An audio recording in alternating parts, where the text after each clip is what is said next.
আমি ডক্টর জাকির নায়েক এখনই খ্রিস্টান ধর্ম গ্রহণ করতে প্রস্তুত। আপনি কি বিশ্বাস করেন যিশু ঈশ্বর? কিন্তু আপনার ঈশ্বরের ভার্সন আলাদা। আমাদের ঈশ্বরের ভার্সন হলো সূরা ইখলাস ১১২ নম্বর অধ্যায়ের ১ থেকে ৪ নম্বর আয়াত, যেটা বলছে, আমার নাম ভিক্টর। আমি একজন খ্রিস্টান। হ্যাঁ, আমার মাত্র একটি প্রশ্ন আছে। আসলে কেনিয়ায় আসার জন্য আপনাকে ধন্যবাদ। আমরা আপনাকে প্রশংসা করি। আমার মাত্র একটি প্রশ্ন আছে যা আমাকে কিছুটা বিরক্ত করছে। আপনার ঈশ্বর এবং আমাদের ঈশ্বরের মধ্যে পার্থক্য কি? আমি এটা বলছি কারণ আমাদের উভয়ের প্রার্থনার উত্তর দেওয়া হয়। যখন মুসলিমরা প্রার্থনা করে, হয়তো তাদের কোনো অসুস্থ রোগী আছে, তারা রোগীর জন্য প্রার্থনা করে, সে সুস্থ হয়ে যায়, খ্রিস্টানদের মতোই। তো আমরা কি একই ঈশ্বরের সেবা করছি, নাকি? আমি শুধু জানতে চাই যে ভাই খুব ভালো একটি প্রশ্ন করেছেন এবং একটি অত্যন্ত গুরুত্বপূর্ণ প্রশ্ন। তিনি জিজ্ঞেস করেছেন আপনার ঈশ্বর এবং আমাদের ঈশ্বরের মধ্যে পার্থক্য কি? ইসলামের ঈশ্বর এবং খ্রিস্টান ধর্মের ঈশ্বরের মধ্যে পার্থক্য কি? ঠিক? হ্যাঁ, কারণ আমরা উভয়ই ঈশ্বরের কাছে প্রার্থনা করি এবং আমাদের প্রার্থনার উত্তর দেয়া হয়। আপনি যদি যৌক্তিকভাবে এবং বৈজ্ঞানিকভাবে এবং আধ্যাত্মিকভাবে চিন্তা করেন, খ্রিস্টানদের এবং মুসলিমদের ঈশ্বর একই, কোনো পার্থক্য নেই। সমস্ত মানুষের ঈশ্বর একই, সে খ্রিস্টান হোক বা হিন্দু বা ইহুদি বা মুসলিম বা শিখ বা পার্সি, ঈশ্বর মাত্র একজন। ঈশ্বর একই। পার্থক্যটা কি?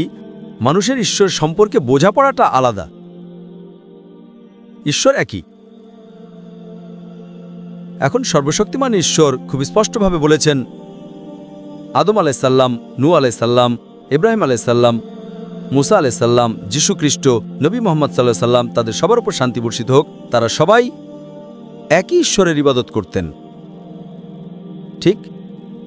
তারা একই ঈশ্বরের বার্তা নিয়ে এসেছিলেন, কিন্তু মানুষেরা বার্তাটি পরিবর্তন করে ফেলে।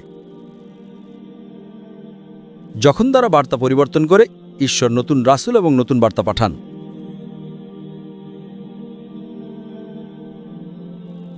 আগে ইব্রাহিম আলাইসাল্লাম এসেছিলেন, তারপর মুসা আলাইসাল্লাম এসেছিলেন, তারপর যীশু খ্রিস্ট এসেছিলেন, তারপর নবী মোহাম্মদ সাল্লাল্লাহু আলাইহি সাল্লাম। তারা সবাই মূলত একই বার্তা নিয়ে এসেছিলেন। মৌলিক বার্তাটি ছিল এক ঈশ্বরে বিশ্বাস করা এবং কেবল তার ইবাদত করা। তবে ছোটখাটো বিষয়গুলো পরিবর্তিত হয়, তবে মৌলিক বার্তাটি একই। সবাই একে বিশ্বাস করে।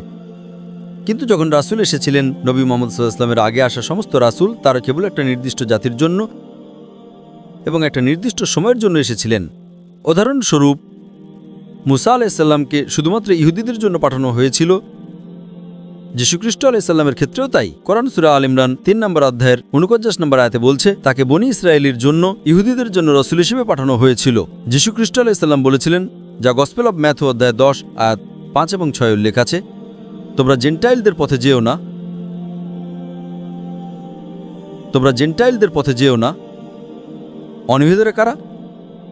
অনিহুদিরা, যারা ইহুদি নয়, তাদের জেন্টাইল বলা হয়। সে মুসলিম হোক, খ্রিস্ট হোক, হিন্দু বা মুসলিম বা শিখ বা পার্সি। তাই যীশু খ্রিস্ট আলাইহিস সালাম বলেছিলেন, জেন্টাইলদের পথে যেও না, অনিহুদিদের কাছে যেও না, সামারিটানদের শহরে প্রবেশ করো না, বরং ইসরায়েলের ঘরে হারানো ভেড়াদের কাছে যাও।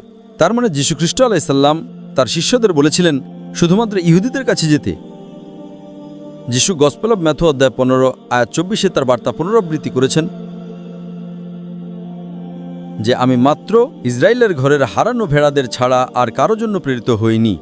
তাই নবী মুহাম্মদ সাল্লাল্লাহু আলাইহি ওয়াসাল্লামের আগে আসা সমস্ত রাসূল শুধুমাত্র একটা নির্দিষ্ট গোষ্ঠীর মানুষের জন্য প্রেরিত হয়েছিলেন এবং তারা যে বার্তা প্রচার করেছিলেন সেটা একটা নির্দিষ্ট সময়ের জন্য অনুসরণ করার কথা ছিল। কিন্তু যেহেতু নবী মুহাম্মদ সাল্লাল্লাহু আলাইহি ওয়াসাল্লাম সর্বশেষ এবং চূড়ান্ত রাসূল ছিলেন, তিনি শুধুমাত্র মুসলিম বা আরবদের জন্য প্রেরিত হননি, তিনি সমগ্র মানবজাতির জন্য প্রেরিত হয়েছিলেন। এবং আল্লাহ কোরআনে সূরা আম্বিয়া ২১ নম্বর অধ্যায়ের ১০৭ নম্বর আয়াতে বলছেন, ওয়ামা আরসালনাকা ইল্লা রাহমাতাল আলামিন, আমরা তোমাকে সমগ্র বিশ্বের জন্য রহমত বা করুণা ছাড়া আর কিছু হিসেবে পাঠাইনি। সমস্ত সৃষ্টির জন্য রহমত হিসেবে, সমগ্র মানবজাতির জন্য রহমত হিসেবে। এবং যেহেতু পূর্ববর্তী ওহী কোরআনে নাম ধরে ৪টি উল্লেখ আছে, তাওরাত, জবুর, ইনজিল এবং কোরআন। কোরআনের আগে যা এসেছিল সেগুলো শুধুমাত্র একটা নির্দিষ্ট গোষ্ঠীর মানুষের জন্য এবং নির্দিষ্ট সময়ের জন্য ছিল। কিন্তু কোরআন ছিল সর্বশেষ এবং চূড়ান্ত ওহী, কারণ আর কোনো ওহী আসবে না। সর্বশক্তিমান ঈশ্বরকে রক্ষা করেন। এবং সূরা হিজর ১৫ নম্বর অধ্যায় ৯ নম্বর আয়াতে বলছেন, আমি কোরআন নাজিল করেছি এবং আমি একে বিকৃতি থেকে রক্ষা করব। আপনি কি আমার কথা শুনছেন ভাই? হ্যাঁ। তাই যেহেতু কোরআন সর্বশেষ এবং চূড়ান্ত ওহী, কোরআনের আগে আসা অন্যান্য সমস্ত ওহী, তাওরাত, ইনজিল, তাদের আসল রূপে সংরক্ষিত হয়নি, কারণ সেগুলো অনন্তকালের জন্য ছিল না। তাই আল্লাহ সুবহানাহু ওয়া তাআলা সেগুলোকে সংরক্ষণ করার প্রয়োজন মনে করেননি। কিন্তু যেহেতু কোরআন সর্বশেষ এবং চূড়ান্ত ওহী, আল্লাহ নিজেই এটি সংরক্ষণের দায়িত্ব নিয়েছেন। নবী মুহাম্মদ সাল্লাল্লাহু আলাইহি ওয়াসাল্লামের আগে আসা সমস্ত রাসূল অনন্তকালের জন্য ছিলেন না। যীশু খ্রিস্ট আলাইহিস সালাম কখনোই বলেননি মুসলিমদের কাছে যাও, সব জায়গায় যাও। তিনি বলেছিলেন শুধুমাত্র ইহুদিদের কাছে যাও। তো এটাই পার্থক্য। এখন আপনি তাকে প্রশ্ন করছেন পার্থক্যটা কি? কোনো পার্থক্য নেই। সমস্যা হচ্ছে আপনার নবী যীশু খ্রিস্ট আলাইহিস সালাম, যেমন আমি আগে বোনকে বললাম, গসপেল অফ জন অধ্যায় 16 আয়াত 11 থেকে 14তে, আমার তোমাদের অনেক কিছু বলার আছে, কিন্তু তোমরা এখন সেটা সহ্য করতে পারবে না। যখন সে সত্যের সত্তা আসবেন, তিনি তোমাদের সব সত্যের দিকে পথ দেখাবেন। তিনি নিজের থেকে কিছু বলবেন না, যা শুনবেন তাই বলবেন। তিনি আমাকে মহিমান্বিত করবেন। এটা নবী মুহাম্মদ সাল্লাল্লাহু আলাইহি সাল্লামের আগমনের কথা বলছে। নবী যীশু মুহাম্মদ সাল্লাল্লাহু আলাইহি সাল্লামের আগমনের কথা বলছেন। পরশু আমি বাইবেলে নবী মুহাম্মদ সাল্লাল্লাহু আলাইহি সাল্লাম সম্পর্কে আলোচনা করব, তার ভবিষ্যৎবাণী সম্পর্কে বিস্তারিত। তাই আপনি কেন নবী মুহাম্মদ সাল্লাল্লাহু আলাইহি সাল্লামকে অনুসরণ করেন না? তাই সর্বশক্তিমান ঈশ্বর একই। আল্লাহ কোরআনে সূরা আল ইমরান 3 নম্বর অধ্যায়ের 19 নম্বর আয়াতে বলছেন, ইন্নাদ-দীনা ইনদাল্লাহিল ইসলাম। আল্লাহর কাছে গ্রহণযোগ্য একমাত্র ধর্ম হলো ইসলাম। ইসলাম মানে আল্লাহর কাছে নিজের ইচ্ছাকে সমর্পণ করা। তাই আপনার ঈশ্বর এবং আমাদের ঈশ্বর একই ঈশ্বর। কিন্তু মুষ্টি খ্রিস্টানরা বলে যিশু ঈশ্বর, এবং তারপর সেই ঈশ্বর ক্রুশে মারা যায়। আমি কিভাবে বিশ্বাস করব ঈশ্বর মারা যেতে পারে? আপনি হয়তো বলছেন না, কিন্তু মোস্ট খ্রিস্টান বলে ঈশ্বর 3 দিন নরকে ছিলেন। যীশু খ্রিস্ট আলাইহিস সালাম 3 দিন নরকে গেছেন। আমি কিভাবে বিশ্বাস করব ঈশ্বর মারা যেতে পারে? তাই ঈশ্বর পাপ নন। জাকির সম্ভবত সেম বলতে গিয়ে সিন বলেছেন, অথবা ঈশ্বর পাপ মুক্ত বোঝাতে চেয়েছেন। কিন্তু আপনার ঈশ্বরের ভার্সন আলাদা। আমাদের ঈশ্বরের ভার্সন হলো সূরা ইখলাস 112 নম্বর অধ্যায়ের 1 থেকে 4 নম্বর আয়াত, যেটা বলছে, কুল হুয়াল্লাহু আহাদ। বলো আল্লাহ এক এবং আদ্বিতীয় তিন। আল্লাহুস সামাদ। আল্লাহ পরম এবং শাশ্বত, অমুখাপেক্ষী। লাম ইয়ালিদ ওয়া লাম ইউলাদ। তিনি কাউকে জন্ম দেননি এবং তাকেও জন্ম দেওয়া হয়নি। ওয়া লাম ইয়াকুল লাহু কুফুয়ান আহাদ। তার সমতুল্য কেউ নেই। এটা সর্বশক্তিমান ঈশ্বরের 4 লাইনের ডেফিনিশন। আপনি যাকে ঈশ্বর বলেন, যদি সেই প্রার্থী এই 4 লাইনের সঙ্গে খাপ খায়, তাহলে সেই প্রার্থীকে ঈশ্বর হিসেবে মেনে নিতে আমাদের কোনো সমস্যা নেই। উদাহরণস্বরূপ, আপনি কি বিশ্বাস করেন যিশু ঈশ্বর?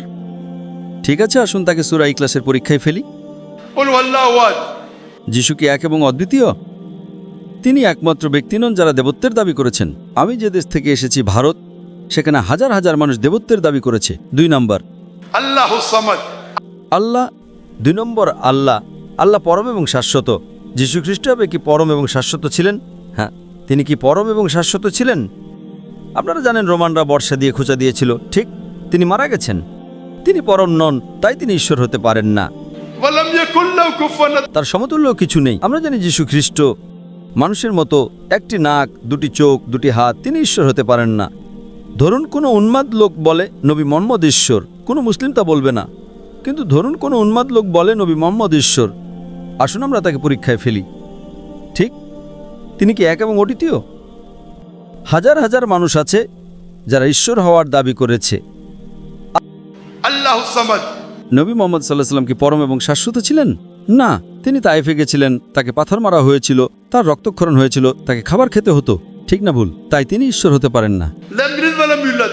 তিনি কাউকে জন্ম দেননি এবং তাকেও জন্ম দেওয়া হয়নি। তিনি জন্মেছিলেন। তার একজন মা ছিলেন আমিনা নামে, তার বাবার নাম ছিল আব্দুল্লাহ। তার সন্তান ছিলেন ফাতেমা নামে, ইব্রাহিমে। তিনি ঈশ্বর হতে পারেন না। ওয়া লাম ইয়াকুল লাহু কুফুয়ান আহাদ। তার সমতুল্য কেউ নেই। তাই যদি আপনি সূরা ইখলাসের পরীক্ষায় ফেলেন, তাহলে এটাই ঈশ্বরের সঠিক ডেফিনিশন। তাই সমস্যা হচ্ছে আপনার ঈশ্বর এবং আমার ঈশ্বর এবং সমস্ত মানুষের ঈশ্বর একই। আপনি ঈশ্বরের মানে ভুল বুঝেছেন। আপনি একটা মিথ্যা ঈশ্বরের উপাসনা করছেন। তাই যদি আপনি মিথ্যা ঈশ্বরের উপাসনা করেন, তবে আপনাকে সত্য ঈশ্বরের সন্ধান করতে হবে। যেমন আমি আগে বলেছি, বাইবেলের কোথাও একটিও দ্ব্যর্থহীন উক্তি নেই, একটিও অস্পষ্টহীন উক্তি নেই যেখানে যীশু খ্রিস্ট সাল্লাম নিজে বলেছেন যে আমি ঈশ্বর, অথবা যেখানে তিনি বলেছেন আমার উপাসনা করো। যদি আপনি বাইবেলের যে কোনো জায়গা থেকে দেখাতে পারেন যেখানে যীশু খ্রিস্ট সাল্লাম নিজে বলেছেন যে আমি ঈশ্বর, অথবা যেখানে তিনি বলেছেন আমার উপাসনা করো, আমি ডক্টর জাকির নায়েক এখনই খ্রিস্টান ধর্ম গ্রহণ করতে প্রস্তুত। challenge.